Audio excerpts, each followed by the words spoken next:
काली नजर। माँ, माँ। अरे क्या माँ माँ कर रहा है? बकरी का बच्चा है क्या? अरे माँ, मजाक छोड़ो। मुझे फाइनली वो मेन चौराहे वाली दुकान मिल गई है। अब देखना, आपका बेटा दुगनी स्पीड से पैसा कमाएगा। ओफो, ये क्या? मेरी ऑनलाइन मेकअप क्लास चल रही है। इतनी जोर से क्यों बोल रहे हो आप दोनों? अरे मेरी धर्म पत्नी जी, मेकअप क्लास बाद में करना। वो चौराहे वाली दुकान मिल गई है हमको। अरे वाह, रुको, मैं अपनी माँ को फोन लगाकर बता देती हूँ। अरे मैं भी अपने रिश्तेदारों को बता देती हूँ। कितनी खुशी की बात है। हाँ हाँ, मैं भी अपने दोस्तों को बता देता हूँ। 1 हफ्ते बाद रजिस्ट्री है। बस, घर में खुशी का मौका था। उन तीनों ने अपने अपने फोन उठाए और लोगों में बात फैलाना शुरू कर दिया। और रही सही कसर श्वेता बहू ने अपने पड़ोस में सबको बताकर कर दी। अरे वर्मा आंटी, अब हम भी जल्दी कार ले लेंगे। घर का रेनोवेशन होगा और ठाट से रहेंगे हम भी। अरे ऐसा क्या हुआ? लॉटरी बाटरी लग गई है क्या? अरे इस बार चौराहे वाली मॉल में हमको भी दुकान मिल गई है। दुकान नंबर 21, जो एकदम चौराहे पर है। अब ग्राहक बढ़ेंगे तो आमदनी भी बढ़ेगी ही ना। अरे वाह, कितनी खुशी की बात है। मैं बहुत खुश हूँ तुम्हें इतना खुश देख के। बाकी एक बात कहूँ, सबको मत बताते फिरना। किसी की नजर लग जाएगी तो खुशी की खबर वापस लौट जाएगी। हैं? ऐसे थोड़ी ना होता है। अब डरा रही हो। अरे सही कह रही हूँ, काली नजर कहते हैं इस चीज को। जब आप किसी को कुछ बताओ और वो काम बिगड़ जाए। अरे लेकिन मैं तो। तुमने सबको बता दिया ना? हाँ, फोन लगा लगा के। अब बच के रहना, काली नजर बड़ी खतरनाक होती है। श्वेता इतनी खुश रहती है कि वो वर्मा आंटी की बात पर ध्यान ही नहीं देती, जबकि पड़ोस में और भी लोगों से खुशी की खबर शेयर करती रहती है। अगले दिन राजेश बहुत दुखी होकर घर आता है। अरे बेटा, क्या हुआ? मुंह क्यों सूजा हुआ है? मधुमक्खी ने काट लिया क्या? माँ, वो दुकान किसी और के पास चली गई। किसी ने ज्यादा भाव लगा दिया। अरे पर बात तो आपसे हुई थी ना उस दुकान वाले की।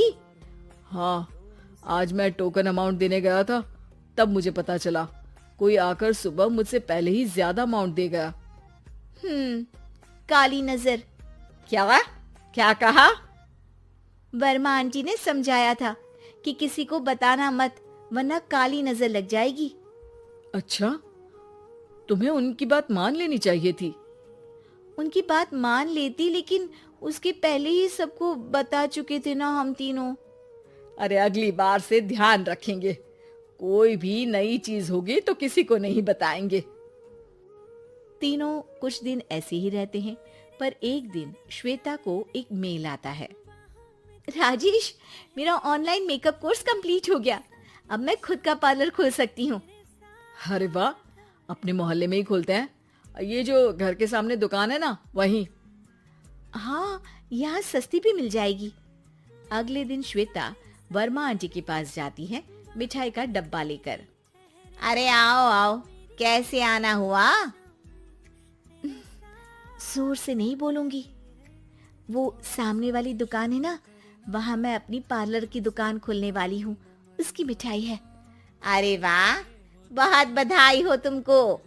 हाँ, मैं कमाने लगूंगी तो राजेश पर पूरे घर का बोझ नहीं रहेगा ना आंटी जी। ये तो है, पर ये बता कि तूने ये बात किसी और को तो नहीं बताई ना? अरे नहीं नहीं, पिछली बार गलती कर दी थी। काली नजर लगी किसी की और राजेश के हाथ से वो दुकान चली गई थी। सबको मत बताना। चलो मैं चलती हूँ, कल दुकान की बात करने भी तो जाना है। अगले दिन श्वेता दुकान के लिए मालिक से बात करने जाती है। अरे लेकिन दुकान तो हम कल रात को ही किसी को दे चुके हैं। कल ही? हाँ, कल ही। 2 दिन बाद कोई यहाँ पार्लर भी खोल लेगा। अब कहीं और दुकान देख लीजिए।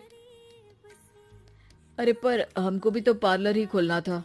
हाँ भाई, एक ही दुकान है, आधी आधी तो नहीं दे सकता ना मैं। राजेश और श्वेता घर पर हताश होकर आ जाते हैं। इस बार तो किसी को बताया भी नहीं था, अब किसकी काली नजर लग सकती है। सुनो, तुमने माँ को बताया था क्या? अरे कैसी बात कर रही हो, माँ की नजर थोड़ी ना लगेगी। पक्का तुमने किसी को नहीं बताया था ना? सिर्फ वर्मा आंटी को बताया था, उन्होंने ही मुझे किसी को नहीं बताने को कहा।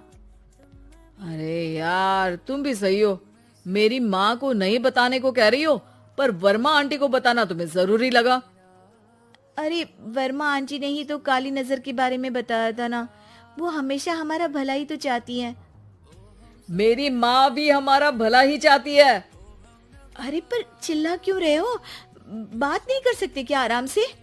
नहीं आता वो आराम से बात करना, और करना भी नहीं चाहता हूं मैं। दुकान जाने का दुख गुस्से में बदल गया था और राजेश और श्वेता में बात बंद हो गई थी। 2 दिन बाद मोहल्ले में पार्लर का इनॉग्रेशन हुआ, जिसमें मोहल्ले के सभी लोगों को बुलाया गया, पर श्वेता, राजेश और माँ नहीं जाते। माँ, अंदर आ जाओ, क्या देख रही हो? अरे नया पार्लर देख रही हूँ अपने आंगन से। देखो, माँ को दूसरे का सुख देखने में कितना मजा आ रहा है, मेरा दुख नहीं दिख रहा इन्हें। यहाँ मेरा पार्लर भी तो हो सकता था। अरे चुप रहो यार, हर बात में लड़ाई क्यों ढूंढ रही हो? राजेश और श्वेता फिर बहस करने लगते थे। तभी माँ ने दोनों को बाहर बुलाया। अरे जरा देखो तो, दुकान चलाने वाले का बोर्ड पर नाम क्या लिखा है? श्रुति वर्मा। गाड़ी निकाले बेटा, हमें कहीं जाना है। काली नजर का इलाज कराने। राजेश अपनी बाइक निकालता है। तीनों ट्रिपलिंग कर रहे हैं। माँ राजेश को उस मॉल वाली दुकान पर लेकर जाती है जहां राजेश अपनी दुकान खोलने वाला था। यही दुकान लेना चाहता था ना तू? हाँ, पर इनको भी दुखी करने लेकर आई हो क्या यहाँ पर दुकान दिखाकर? वहाँ काफी नहीं था? अरे श्वेता, थोड़ा सब्र रख, अभी पता चलेगा कि हम यहाँ क्यों आए हैं। बता, इस दुकान चलाने वाले का नाम क्या है? अनुपम वर्मा। कुछ समझ में आया? वो दुकान वाली श्रुति वर्मा, ये दुकान वाला अनुपम वर्मा, और हमारे पड़ोस में हमने उस दुकानों के बारे में बताया किसको था? अब वर्मा आंटी को। मतलब वर्मा आंटी ही हमारा काम बिगाड़ रही है? नहीं नहीं, ऐसा नहीं हो सकता, ये बस इत्तेफाक है। राजेश अपना फोन निकालता है और श्रुति वर्मा और अनुपम वर्मा के नाम फेसबुक पर सर्च करता है, जहां ये दोनों ही वर्मा आंटी के रिश्तेदार होते हैं। श्वेता को समझ में आ जाता है कि वर्मा आंटी की ही नजर काली नजर है। अब क्या करना है? कोई भी खुशी की खबर हो तो काली नजर से बचना है, यानी वर्मा आंटी से बचना है। अरे पर मुझे ये समझ में नहीं आया कि वो हमारे साथ ऐसा क्यों करेंगी। अरे बेटा, एक सीख है, दूर के आदमी को आपकी तरक्की से कम परेशानी होगी, पड़ोसी को ज्यादा। दोनों माँ की बात में हामी भरते हैं और अगला काम चुपचाप करने की कसम खाते हैं, ताकि आगे से वर्मा आंटी कोई काम ना बिगाड़ सके।